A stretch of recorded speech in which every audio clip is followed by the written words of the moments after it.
¿Te da miedo morir? Si es así, ¿por qué? ¿Tienes alguna razón para temer a la muerte? Quizá le temas, o no, porque no sabes qué es. ¿Alguna vez te has preguntado qué es la muerte? Preguntarse qué es la muerte puede ser, digamos, curioso, ya que podemos entender este término, la muerte, de diferentes maneras.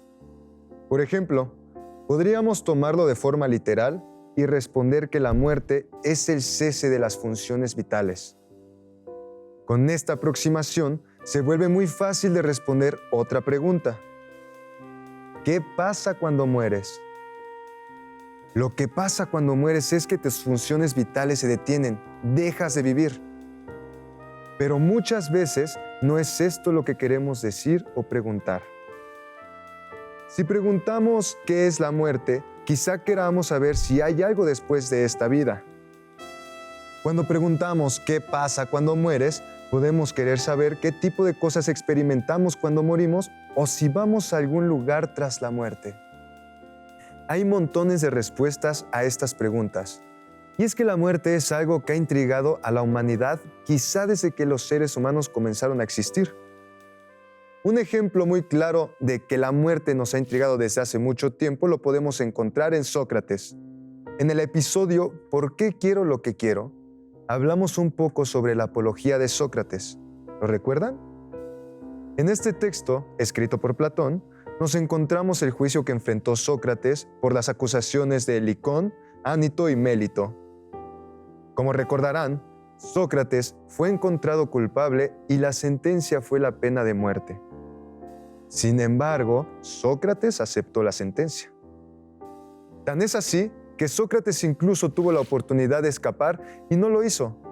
Antes de que llegara el momento en el que Sócrates debía beber la cicuta y morir, Critón, un amigo suyo, fue a visitarlo a su prisión para decirle que él lo ayudaría a escapar.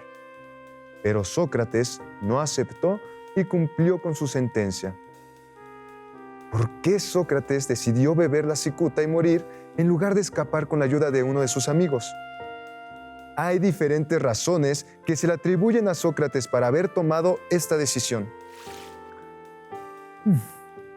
Reflexionemos también que hay una gran esperanza de que esto sea un bien. La muerte es una de esas dos cosas. O bien, el que está muerto no es nada ni tiene sensación de nada, o bien, según se dice, la muerte es precisamente una transformación, un cambio de morada para el alma de este lugar a otro. Si es una ausencia de sensación y un sueño, como cuando se duerme sin soñar, la muerte sería una ganancia maravillosa. Pues si alguien, tomando la noche en la que ha dormido de tal manera que no ha visto nada en sueños, y comparando con esta noche las demás noches y días de su vida, tuviera que reflexionar y decir cuántos días y noches ha vivido en su vida mejor y más agradablemente que esta noche, creo que ya no un hombre cualquiera, sino que incluso el gran rey encontraría fácilmente contables estas noches comparándolas con los otros días y noches. Si en efecto la muerte es algo así, digo que es una ganancia, pues la totalidad del tiempo no resulta ser más que una sola noche. Si por otra parte, la muerte es como emigrar de aquí a otro lugar y es verdad, como se dice que allí están todos los que han muerto, ¿qué bien habría mayor que este, jueces? Pues sí, llegando uno al Hades, libre ya de estos que dicen que son jueces, va a encontrar a los verdaderos jueces, los que se dice que hacen justicia allí. Minos, Radamanto, Eaco, Triptolemo y a cuantos semidioses fueron justos en sus vidas. ¿Sería acaso malo el viaje? En pocas palabras, lo que dice aquí Sócrates es que o bien la muerte es un sueño placentero y relajante, o bien la muerte es un viaje en el que encontraremos grandes personas de las que podremos aprender importantes lecciones. Finalmente, lo último que dice Sócrates en la Apología es: pero es ya hora de marcharnos, yo a morir y vosotros a vivir. ¿Quién de nosotros se dirige a una situación mejor es algo oculto para todos, excepto para el Dios? Entonces, lo que tenemos es que, al menos de acuerdo con Sócrates, no hay razones para pensar que la muerte es un mal o algo a lo que debamos temer. Es por esto que Sócrates decidió beber la cicuta en lugar de escapar con su amigo Critón.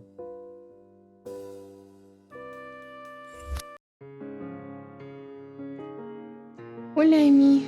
¿Cómo sigues? ¿Qué onda, Lu? Pues más o menos. Mi abuelo Chuy ya estaba grande, pero igual no me esperaba que muriera, al menos no ahora. Supongo que es normal.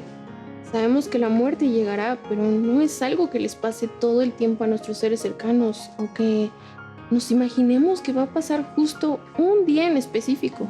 Exacto, mi abuelo ya era mayor. Sabíamos que esto iba a pasar. Hasta podría decirse que estábamos preparados, pero cuando pasó, igual fue algo sorpresivo.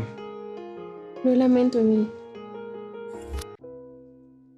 Ay, Emi, sí te ves bien apachurrado.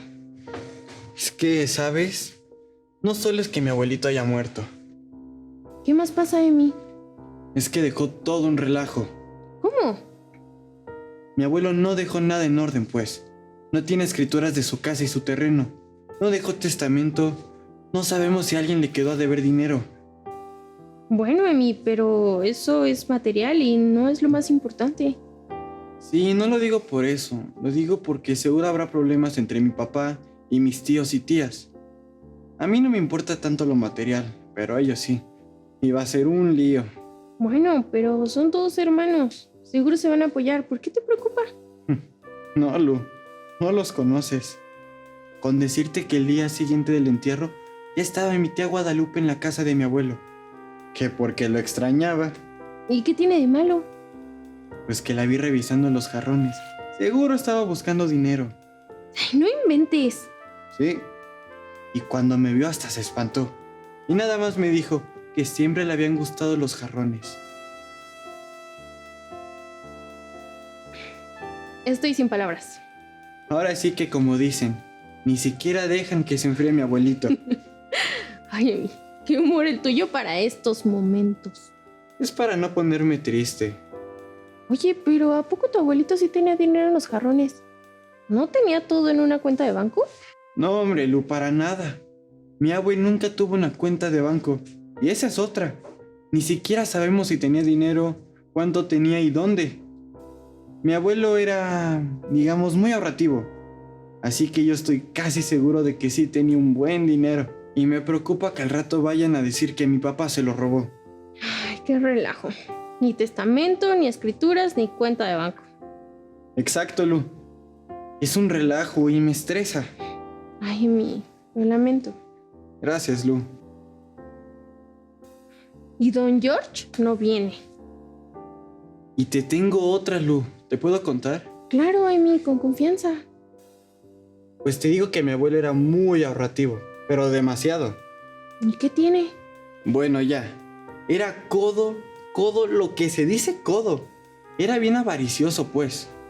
A mi papá y a mis tíos cuando eran niños, a duras penas les compraba lo mínimo. Él nada más quería estar guardando su dinero. ¡Qué mala onda! Es verdad que el manejo correcto de las finanzas personales puede ayudar a no caer en deudas. Pero como papá tenía la obligación de proveerles a sus hijos y no solo de lo mínimo. Sí, y está feo que mi papá y mis tíos hayan tenido carencia. Pero el que me preocupa es mi abuelo. ¿Cómo? O sea, no quiero ser grosera, pero él ya se murió. Pues es que estuve leyendo cosas y... ¿Qué tal que mi abuelo está sufriendo por haberse portado así? A ver. ¿En qué estás pensando? No entiendo esto de estar sufriendo si ya se murió. ¿Te acuerdas que platicamos sobre los pecados capitales, Lu? Sí, los 7 pecados capitales. Exacto. Esos 7 pecados que son muy graves y si se cometen, las almas de las personas que los cometieron no tienen salvación. Ok, creo que ya entiendo. ¿Te preocupa que tu abuelo haya cometido alguno de estos pecados y su alma no tenga salvación? Así es, Lu. Eso suena muy feo y creo que existe la posibilidad de que mi abuelo haya cometido uno y por eso esté sufriendo y su alma no tenga salvación. ¿Qué pecado crees que pudo haber cometido tu abuelo? Pues estuve leyendo un poco y diría que mi abuelo pudo haber cometido el pecado de la avaricia, Lu. ¿Qué leíste sobre la avaricia, Emi? Así que, si tenemos ropa y comida, contentémonos con eso. Los que quieren enriquecerse caen en la tentación y se vuelven esclavos de sus muchos deseos. Estos afanes insensatos y dañinos hunden a la gente en la ruina y en la destrucción, porque el amor al dinero es la raíz de toda clase de males. Por codiciarlo, algunos se han desviado de la fe y se han causado muchísimos sinsabores. Pues les venía a preguntar qué iban a querer, pero mejor les pregunto de qué están hablando, que el joven anda recitando la Biblia. Es que su abuelito falleció, don George. Uy, lo siento mucho, joven. Muchas gracias, don George. Mire, es normal que cuando alguien cercano muere, mucha gente busque consuelo en sus creencias religiosas. Pero dígame, ¿por qué anda hablando de ruina y destrucción? Lo que pasa es que Emiliano teme que su abuelito haya cometido un pecado muy grave y su alma no tenga salvación. ¿Y eso? Pues mire, don George, lo que pasa es que mi abuelo era bien tacaño, pero en serio tacaño. Mis tíos y mi papá tuvieron muchas carencias de niños, aunque no eran pobres.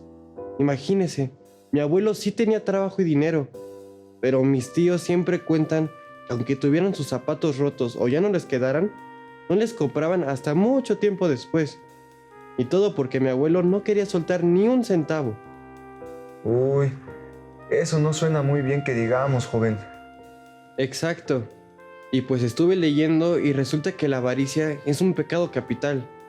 O sea, es uno de esos pecados que no son perdonados y que condenan el alma. La verdad, yo creo que mi abuelo cometió ese pecado.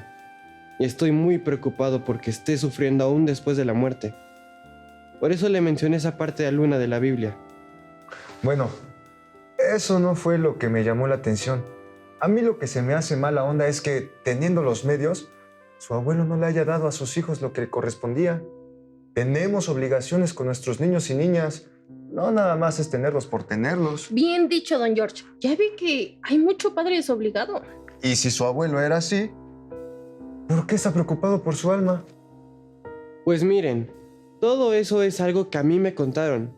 Pero mi abuelo nunca fue malo conmigo. Yo no tengo las carencias de mi papá, porque él sí me ha dado todo lo que me hace falta. Y mi abuelo siempre me trató bien.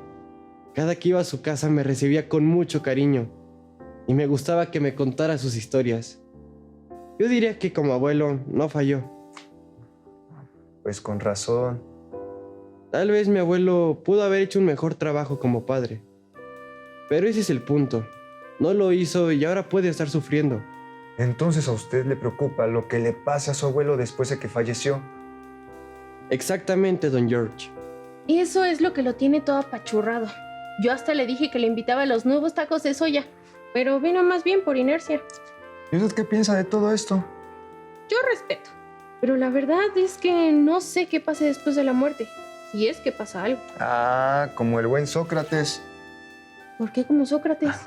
Sócrates era este señor griego al que le encantaba andar de preguntón con sus paisanos. Sin embargo, él aseguraba que no sabía nada. Sí, me suena. El famoso "yo solo sé que no sé nada". Ese mero. El caso es que muchas veces, cuando decía que no sabía, tenía razón. Por ejemplo, ¿qué razones tenemos para pensar que después de la muerte pasa alguna u otra cosa? Pues es que la Biblia dice que hay ciertos pecados que no serán perdonados. Y supongo que el punto es que si cometes alguno de esos pecados que no son perdonados, entonces la vas a pasar mal después de la muerte. Exacto. Pero, ¿por qué es una buena razón hacerle caso a la Biblia? Sócrates no veía el mundo como muchas religiones actuales lo ven y no pensaba que lo que pasaba después de la muerte es como nos dice ahora la Biblia. ¿Y qué pensaba Sócrates? Sócrates pensaba que la muerte o bien era un gran sueño perpetuo o bien era un viaje que nos permitía conocer a grandes personas que ya estaban muertas y aprender de ellas. Eso suena mucho mejor que ser castigado por tus pecados.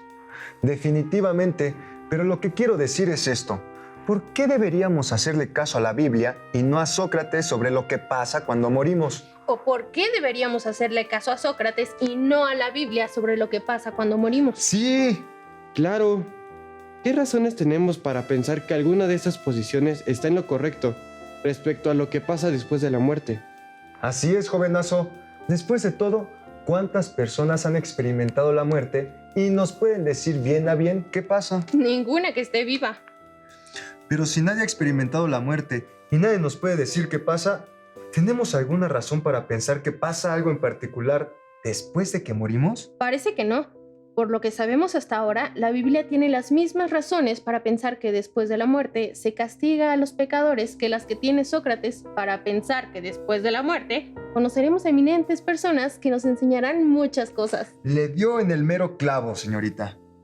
Y si no tenemos razones para pensar que una u otra cosa pasa después de la muerte, no parece que podamos saber qué pasa después de la muerte. Ya es todo un epistemólogo, joven. Pero Don George nos contó esto por tu preocupación en mí. Y creo que la cosa es que si no sabemos qué pasa después de la muerte, ¿tenemos razones para preocuparnos porque nos castiguen por nuestros pecados? Entiendo. Si tuviéramos buenas razones para pensar que nos pueden castigar, es razonable que nos preocupemos. Pero si no tenemos razones, ya no es tan claro. Espere, Don George. Todavía hay algo que me gustaría que discutiéramos los tres. A ver, Emi, suéltalo. Miren, supongamos que ni Sócrates ni la Biblia tienen razón sobre la muerte. O sea que después de la muerte ni podremos conocer a personas ilustres, ni estaremos en el paraíso o siendo castigados por nuestros pecados. Yo todavía me siento mal por la muerte de mi abuelo y no me siento mal solo porque yo lo extrañe. También me siento mal porque es algo que a él le pasó y no creo que él lo quisiera. Aunque él no hablaba de eso, quizás hasta le daba miedo morir. ¿Y qué quieres discutir, Emi? Mi pregunta es, ¿qué debería sentir sobre la muerte de mi abuelo si la muerte no es nada más que el fin de la vida y no hay nada más después? Esa es una pregunta interesantísima, joven. Y creo que se me ocurre algo que podría ayudar. A ver. ¿Se acuerdan de Thomas Nagel? Es el señor de la araña en el urinal, ¿no? Ese mero. ¿Qué tiene Nagel? Pues además del libro que les comenté la vez pasada, un año después escribió otro muy bueno. Pero lo importante es que la pregunta de Emiliano me recuerda algo que dice en el capítulo 9. En este texto, Nagel aborda problemas y preguntas de distintas áreas de la filosofía, como teoría del conocimiento, filosofía de la mente, filosofía del lenguaje, ética o metafísica. En el capítulo 9, correspondiente a la muerte, Thomas Nagel escribe: podría pensarse que la muerte no puede tener valor alguno, positivo ni negativo, porque alguien que no existe no puede ser beneficiado ni perjudicado. Después de todo, hasta un bien o mal negativo tiene que sucederle a alguien. Pero si reflexionamos, veremos que ello no es realmente un problema. Podemos decir que la persona que existía ha sido beneficiada o perjudicada por la muerte. Por ejemplo, supongamos que está atrapada en un edificio en llamas y una viga le cae en la cabeza matándola instantáneamente. Como resultado, no sufre la agonía de morir abrazada. Parece que en su caso podemos decir que tuvo suerte de morir sin dolor, porque se evitó algo peor. En ese caso, la muerte, o sea, el fin de la vida, fue algo bueno para esa persona, pero ¿y si la muerte no evita algo malo? Bueno, en esos casos, la muerte puede ser un mal, como dice Nagel, negativo, porque evita que sigas disfrutando cosas de la vida, como el sol o la música. Y creo que es normal y muy humano que te sientas mal porque una persona ya no podrá disfrutar de las cosas que le gustaban. Sobre todo si es una persona cercana, como lo era tu abuelo. Claro, Lu, tienes razón. ¿Entonces qué? ¿Va a querer sus taquitos de soya al pastor? Órale, Don George. Que sean 4, por favor. Solo uno, por favor. Bueno, ahorita vengo con sus tacos.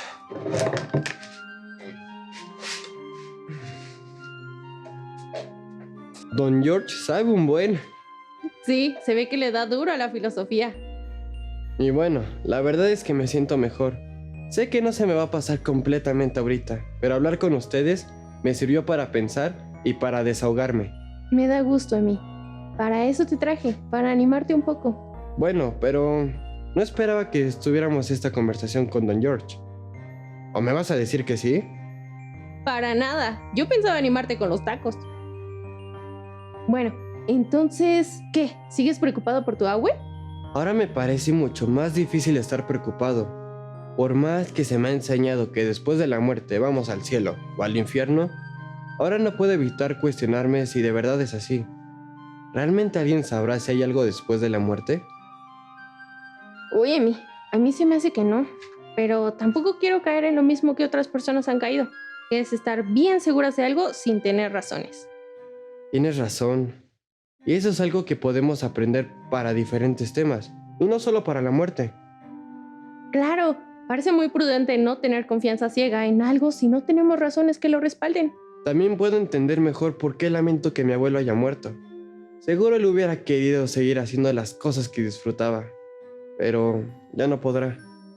Claro, el texto de Nagel es de ayuda para explicar por qué lamentamos una muerte sin que eso quiera decir que pensemos que la persona se va a ir al infierno. A ver, aquí están sus tacos. 1 y 2. Provechito. Gracias, don George. La muerte es un fenómeno que, pese a que no ocurre todos los días en nuestras respectivas vidas, sí es algo cercano a que en cualquier momento puede suceder. La muerte es algo que nos pone tristes, que lamentamos y muchas veces hasta tememos. Pero, ¿este es un miedo racional? En el episodio de hoy aprendimos que hay diferentes creencias sobre lo que sucede después de la muerte. Por un lado, algunas religiones dicen que si fuiste buena persona en esta vida, entonces después de la muerte estarás en el paraíso. Pero si fuiste mala persona, entonces pagarás por tus actos en el infierno. Por otro lado, Sócrates dice que la muerte o es un eterno descanso, o es un viaje por el cual podremos llegar a estar con grandes personas y platicar placenteramente con ellas. Finalmente, vimos con ayuda de Don George y de Thomas Nagel que podemos pensar que no hay nada después de la muerte y aún así lamentar cuando un ser querido se va. Una manera de explicar esto es que reconocemos que nuestro ser querido ya no podrá disfrutar aquello que le gustaba, lo cual, por supuesto, no es agradable. Queridas profesoras y profesores, esperamos que hayan disfrutado mucho el episodio de hoy y confiamos en que puedan utilizarlo como herramienta de apoyo para sus clases. Para cerrar con el programa de hoy, revisemos qué técnicas y aplicaciones humanísticas fueron utilizadas. La muerte es algo que nos importa, nos intriga y hasta nos asusta. Es usual que nos preguntemos qué pasa después de la muerte y hasta que tengamos creencias al respecto. Si crecimos con la educación de la Iglesia Católica, quizá pensemos que después de la muerte podemos ir al cielo o al infierno. Pero esta no es la única respuesta posible que hay ahí afuera. Cuando Luna y Emiliano se dieron cuenta de esto, sus horizontes se ampliaron, pues se cuestionaron si alguna de las posibles respuestas tienen buenas razones a favor. Al tener claro el objeto de su discurso, Luna y Emiliano aplican el análisis y la controversia. Sobre el análisis, Emiliano muestra sus preocupaciones y sus creencias que le causan estas. Respecto a la controversia, tanto Luna como Emiliano exponen diferentes razones que sostienen sus creencias, como que una persona pecadora esté condenada o que nadie sabe realmente qué ocurre después de morir. Y por medio de la clarificación de dudas, pueden notar cosas que no habían visto y alcanzar nuevas conclusiones. Para cerrar, quiero insistir en que esperamos que este programa les sea de utilidad en sus clases. Los esperamos en nuestro siguiente episodio. Esto fue Humanamente, dudar para comprender.